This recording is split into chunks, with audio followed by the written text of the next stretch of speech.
Hey there. Quick question.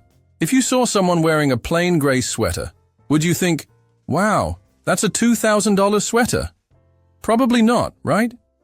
You'd just think, meh, cozy. But the truth is, in the world of the super wealthy, quiet, luxury, the kind of luxury that whispers instead of screams, is the real flex. Today, we're peeling back the curtain and looking at 10 signs of quiet luxury that only rich people usually recognize. Let's kick things off with my friend Alice. Alice's rich aunt, Linda, once came to a family BBQ wearing the most boring sandals you've ever seen. Like, genuinely the kind of thing you'd find in the comfortable shoes aisle at a pharmacy. Everyone else was rocking bright Nikes and flashy designer slides with logos the size of billboards. But Aunt Linda, her sandals were handmade in Italy, cost more than most people's rent, and would probably outlive us all. That is quiet luxury. It's stealth wealth. It's about knowing, without needing to tell the whole world, that what you're wearing, eating, or driving is top tier. First thing rich people notice: materials. Alice's aunt didn't need a giant gold label on her sandals. She knew the leather was the kind that ages like fine wine. The stitching was so perfect it could make a grown tailor cry. It's not about logos. It's about craftsmanship. It feels heavy, buttery soft, or like it could survive the apocalypse in style. It's probably expensive. Next up, fit. Quiet luxury people don't walk around in baggy, one-size-fits-all chaos. Their clothes are tailored, not just small, medium, large, but snipped and nipped by a personal tailor named Giuseppe, who charges $500 an hour, kind of tailored. If someone's jacket hugs the shoulders perfectly and the pants break exactly right at the shoe, that's a quiet luxury flex. Even if the whole outfit looks super simple, the fit screams money to those who know what to look for. Another clue? No screaming brands. Loud logos are for amateurs. In the quiet luxury world, if you can tell the brand from across the room, it's basically considered tacky. Alice once asked Aunt Linda where she got her purse because it had 0 logos, 0 sparkles, just clean lines and perfection. Linda smiled and said, "Oh, it's Hermes," like she was mentioning the weather. The real ones don't need to advertise. Here's another one: understated jewelry. If you're imagining giant blingy chains or 6-pound watches dripping in diamonds, nope, wrong aisle. Quiet luxury jewelry is tiny, high quality, and often only recognizable if you know what you're looking at. Think small gold hoops, thin bracelets, or watches that cost more than a car, but look boring to anyone who doesn't know what a Patek Philippe is. Oh, and speaking of watches, timepieces are a dead giveaway. A plastic watch that looks like a toy. Maybe it's just a toy. A sleek, heavy watch that looks plain but ticks so smoothly it could make a Swiss clockmaker weep. That's quiet luxury. It's not about the flash, it's about the engineering hidden inside. Another weird sign: old stuff. Rich people love old, well-cared-for things. Alice once saw Aunt Linda's wallet. It looked a little worn, a little scuffed, like it had been through some life. Turns out it was from a limited run of wallets made by a French designer in the 80s, and probably worth more now than when it was new. Quiet luxury says, I don't buy new every year because what I have is so good, it doesn't need replacing. Now, let's talk about cars, but not the kind you're thinking of. Quiet luxury folks are not the ones revving their engines in the parking lot with neon lights flashing everywhere. Alice's uncle drives a car so boring looking it could disappear in a Walmart parking lot. But it's an Audi A8 with custom features, whisper quiet interiors, and the kind of ride that feels like floating on a cloud made of money. No Lamborghini doors flapping. Open, just smooth, silent, no drama class. Another sign: minimalism.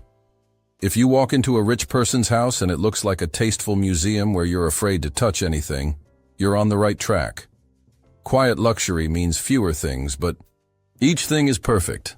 A single art piece that costs more than a car. A kitchen with no clutter but appliances so high-end you'd need a certification to use the oven. Minimalism isn't about being cheap. It's about being so rich you can afford not to show off. And finally, the weirdest one, behavior.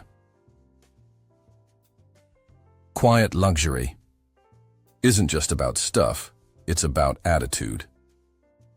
Alice noticed it when Aunt Linda never name-dropped brands or bragged about prices. She just casually lived her life, unbothered by whether anyone noticed her $8,000 coat.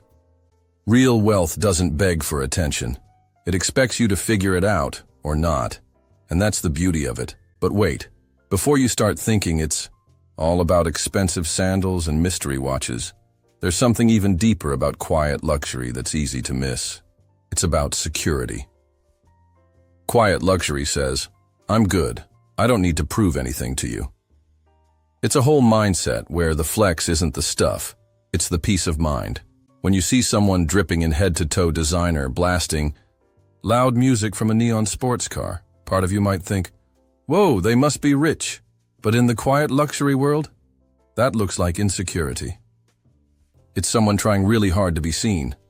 Meanwhile, Aunt Linda is out here wearing a cashmere sweater that feels like a baby lamb hugged by a cloud, driving her understated luxury car, sipping a $12 matcha latte, and just chilling. No announcement. No fireworks. Just quiet confidence. It's not just personal style either. This mindset shows up in how rich people structure their money too. They invest in things you can't easily see. Stable portfolios, real estate, businesses, trusts. They don't necessarily chase the flashiest, highest-risk, headline-grabbing investment. They go for the slow, steady wins that keep growing quietly in the background. It's like the difference between someone lighting $100 bills on fire for a TikTok video versus someone quietly buying the building where TikTok rents their office space. You get the idea. Alice started picking up on these signs after spending more time with Aunt Linda. She realized that the richest people in the room were almost never the loudest ones. It's the ones wearing the boring sweaters, eating farm-to-table salads at places with no menus, and driving boring cars that cost six figures. It's the ones who can walk through the world comfortably without needing applause. It's the ones who can buy anything but don't feel the need to. One afternoon, at another family event, Alice joked with Linda, asking, "Why don't you ever flex your stuff? I'd be showing off everything." Linda laughed and said, "Real wealth is freedom, not a costume." And that stuck with Alice, because quiet luxury isn't about spending money to impress strangers. It's about spending money to create comfort, stability, and happiness for yourself, even if no one else ever notices. It's about buying things, once buying them well, and then forgetting about them because they just work. It's about feeling good enough inside that you don't need every outfit, car, or vacation to shout your net worth. It's about knowing that sometimes the real flex isn't what you show, it's what you don't need to. And when you start paying attention, you'll see it everywhere. The small, nearly invisible signals that whisper, not scream, "I've made it." From the soft drape of a custom jacket, to the gleam of perfectly polished, logo-free leather shoes, to the serene way someone orders the $120 bottle of wine without even glancing at the menu. It's all part of the quiet language of wealth. Language that, once you learn it, you can't unsee. And whether you're building wealth yourself, dreaming about it, or just love decoding the secret habits of the rich, knowing these signs will change how you look at the world. Because once you get it, you'll realize true luxury isn't about showing off what you have, it's about never needing to. So, in conclusion, quiet luxury is like a secret handshake among the rich, subtle, intentional, and built on quality, fit, and confidence. Not flashy logos or loud performances. It's about buying less, but buying better. It's about investing in yourself without shouting for approval, and it's about valuing peace of mind over public applause. If you want me to make other videos explaining these topics, please like and subscribe. Thanks for watching.